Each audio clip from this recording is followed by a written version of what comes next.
नमस्कार है आपका पौधार ऑनलाइन क्लासेस में। पिछले वीडियो में हमारा जो विषय था वो था सागरीय लहरों द्वारा निर्मित अपरदनात्मक स्थलाकृतियाँ। अब हम पढ़ने जा रहे हैं निक्षेपात्मक स्थलाकृतियाँ।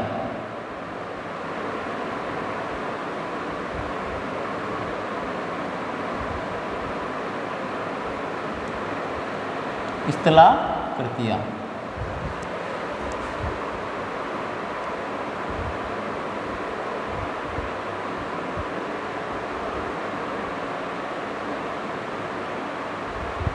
द्वारा निर्मित निक्षेपात्मक स्थलाकृतियाँ। निक्षेप स्थलाकृतियों में एक नंबर पे है पुलीन।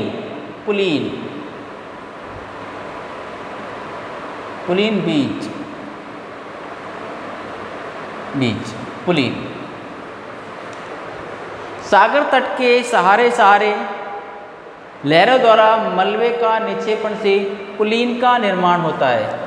जैसे ये एक पूरा अपना ये सागर है। कई बार इस सागर से ऐसे एक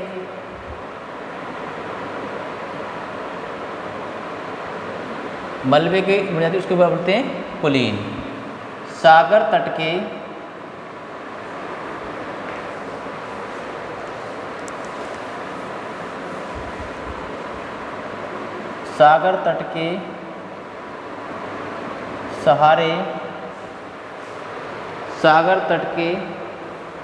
सहारे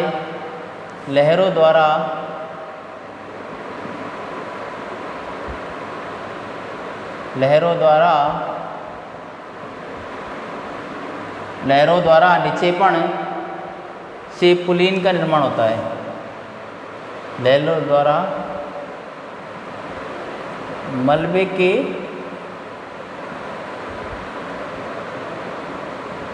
निक्षेपण से पुलीन का निर्माण होता है।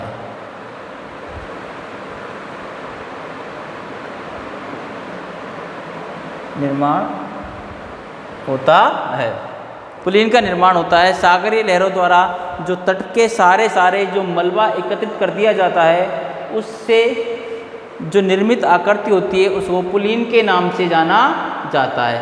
दूसरी है कस्प पुलीन।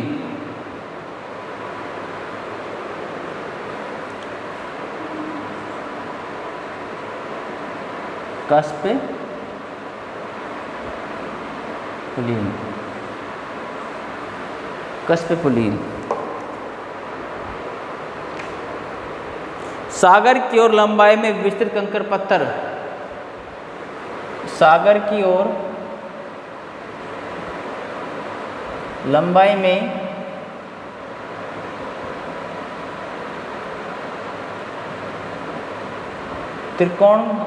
त्रिकोणाकार में जब कंकर पत्थरों के जमा। कैसे आकार में? त्रिकोण आकार में। जब सागर की ओर लंबवत रूप में त्रिकोणाकार में जब कंकर पत्थरों का जमा हो जाता है तो उसे कस्प पुलीन के नाम से जाना जाता है। स्पीड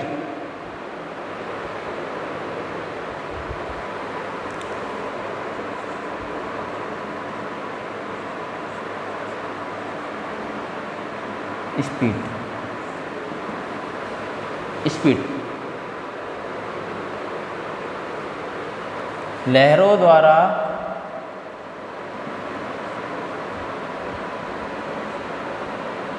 सागर की ओर जिह्वा के आकार में निक्षेपण। देखो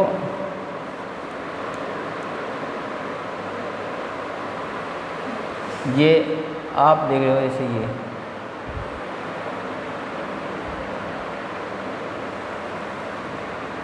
ये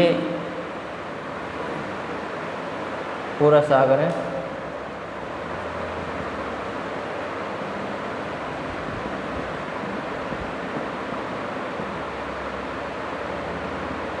सागर स्थल। कई बार क्या होता है, सागर की ओर ऐसे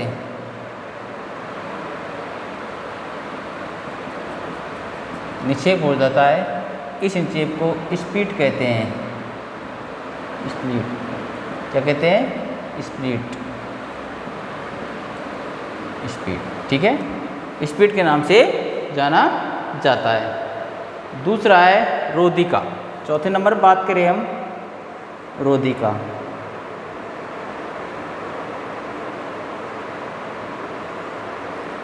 रोधिका अर्थात बार्स।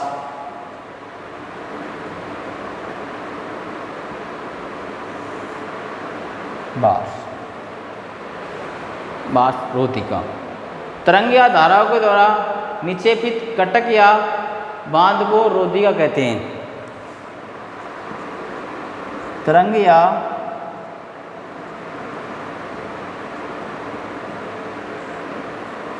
धाराओं द्वारा निक्षेपित कटक या बांध को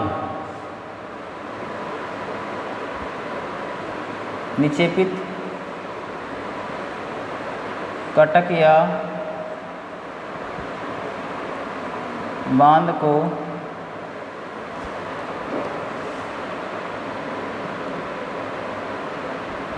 रोधिका कहते हैं। ऐसे एक लंबवत रूप में ऐसे जब ये जमा हो जाता है, ये इसको क्या बोलते हैं? रोधिका। क्या बोलते हैं? रोधिका।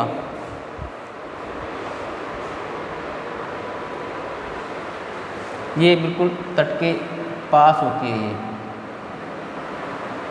ये। पांचवें नंबर बात करें हम अपतट रोधिका।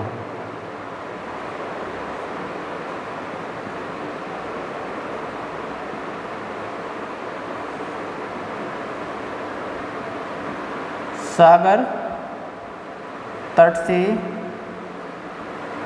दूर, सागर तट से दूर किंतु उसके समांतर,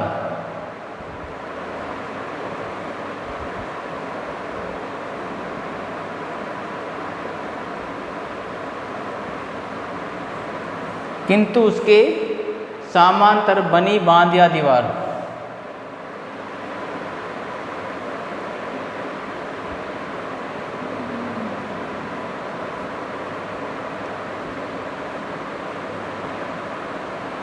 या दीवार को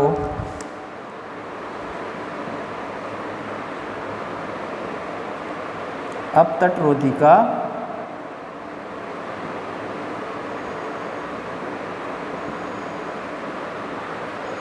जैसे ये स्थल है, ये सागर है, इससे दूर यहाँ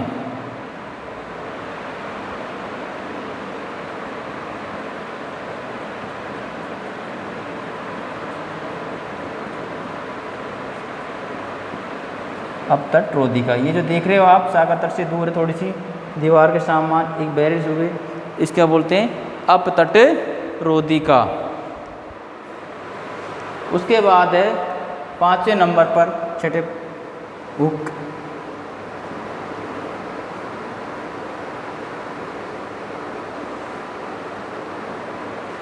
हुक स्पीड के अर्धचंद्राकार घुमाव को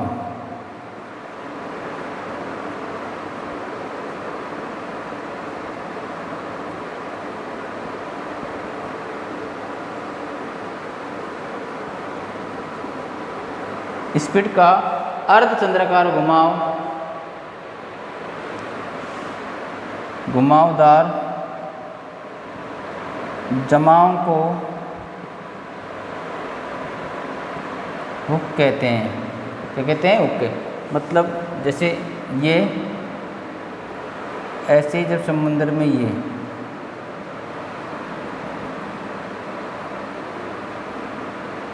हुक समुद्र की ओर ऐसे हुक से बन जाता है। स्पीड का जब अगला भाग वापस जब स्थल की ओर घूम जाता है जमाव के कारण, तो उस स्थिति से एक हुक की आकृति का निर्माण होता है, तो उसे हुक कहते हैं। लूप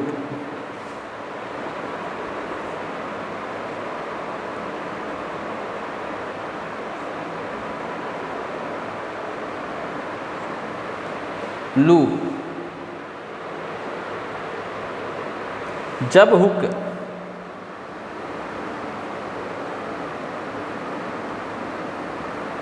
छल्ले के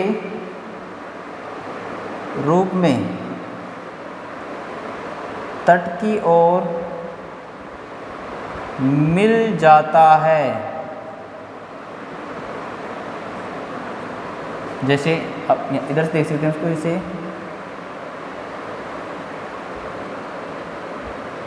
ये अपना स्थल है, ये हुक है, और जब ये हुक ऐसे इधर जुड़ जाता है ये, तो इसे लूप कहते हैं लूप।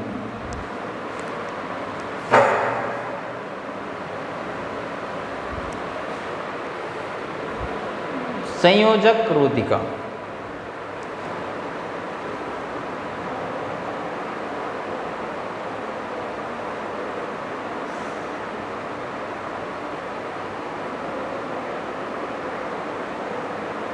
संयोजक रोधिका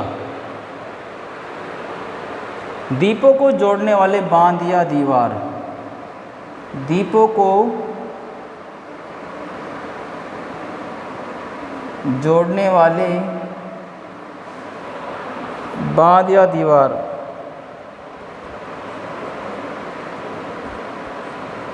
को संयोजक रोधिका कहते हैं। जैसे मान लीजिए ये आप यहाँ देखिए, ये पूरा सागरीय क्षेत्र है, यहाँ पर एक द्वीप तो ये और एक द्वीप ये है, ठीक है। ये क्या है, द्वीप और एक द्वीप। तो इन कई बार सागर लहर निक्षेपण से तो ऐसे धीरे धीरे जमा होता है, और जमाव के निक्षेपण से दोनों आपस में से जुड़ जाते हैं, और इन दोनों को आपस में जो ये दीवार जोड़ रही है, देखो ये एक द्वीप ये हो गया एक, और ये दो, ए और बी, इन दोनों को जो जोड़ रही है, जो निक्षेपण या जमाव मलबा इन दोनों को जोड़ रहा है, उसको संयोजक रोधिका कहते हैं।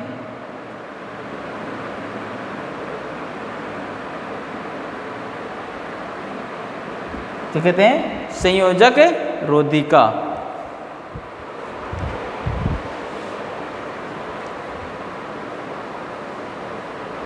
9 नंबर पाती है लैगून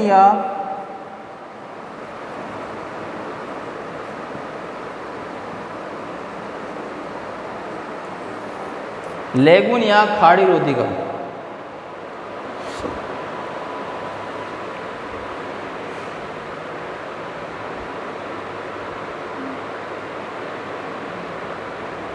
किसी खाड़ी के दोनों छोरों को मिलाने वाली रोधिका। दोनों छोरों को मिलाने वाली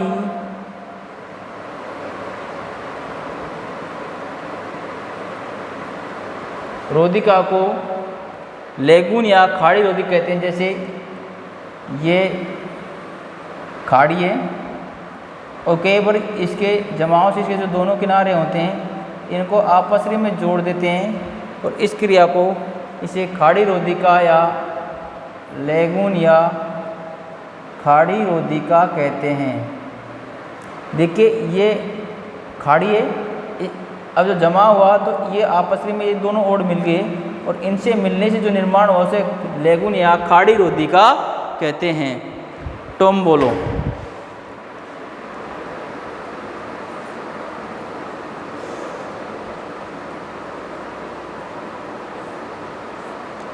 तुम बोलो।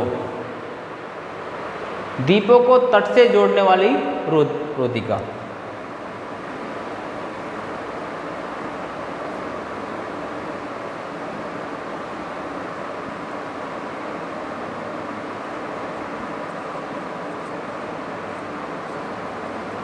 वाली रोधिका को टोम्बोलो कहते हैं। अब इसको हम एक एक करके सबको एक मानचित्र से पढ़ेंगे। देखो, द्वीपों को तट से जोड़ने वाली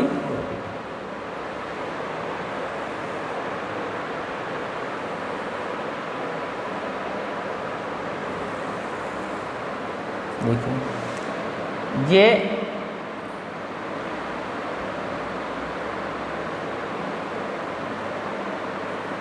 ये अपना स्थल है,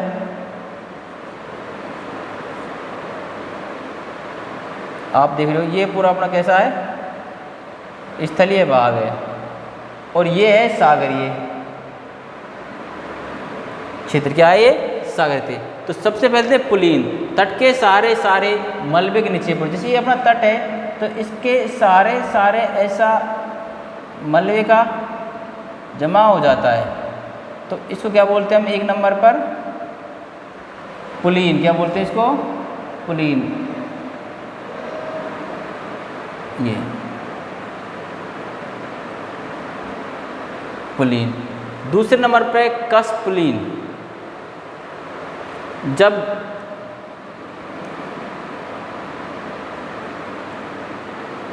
सागर तट के सहारे इस तरह के त्रिकोणाकार में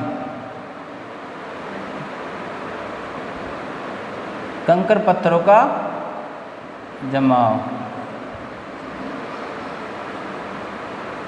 कस्प पुलीन 2 नंबर पे। स्पीट, लहरों द्वारा, जब लहरों द्वारा जीभ के आकार में ऐसे जमाव कर दिया जाता है तो उसे स्पीट कहते हैं। 3 नंबर पे स्पीट। चौथे नंबर पे है रोधिका। रोधिका मतलब तट से थोड़े से दूर ऐसे जो लंबत जो जमा हो जाता है, जो सागर तट से रुकता है, उसे रोधिका कहते हैं। रोधिका।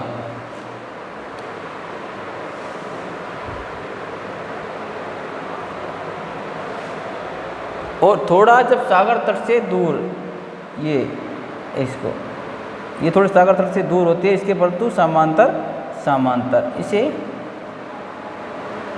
अपतट रोधिका। 6 नंबर पर आता हुक लूप। जब ये स्पीड मतलब जीव्याकार की स्पीड ऐसे सागर तट से यूं मुड़ जाती है तो उसे स्पीड कहते हैं। क्या कहते हैं? स्पीड। और थोड़ा बढ़ा लेते हैं इसको।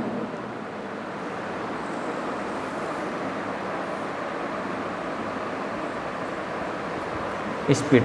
और जब यही स्पीड का जो ये भाग देते मुड़ के यहाँ आ जाए यहाँ, तब इसको हुक कहते हैं। हुक। स्पीड का ये भाग इससे मिल जाता है तो क्या बन जाता है?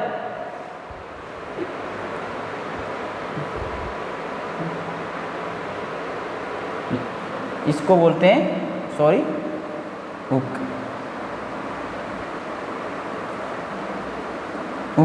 और जब ये मिल जाता है तो इसको बोलते हैं लूप। क्या बोलते हैं? लूप। छल्ले के रूप में जो मिल जाता है इसको क्या बोलते हैं हम? लूप। 7 नंबर पर। और संयोजक रोधिका की बात करें, जैसे एक द्वीप ये है और एक ये द्वीप है, इन दोनों को, द्वीपों को जो जोड़ती है, ये रोधिका ने इन दोनों को जोड़ दिया तो इसे संयोजक रोधिका कहते हैं।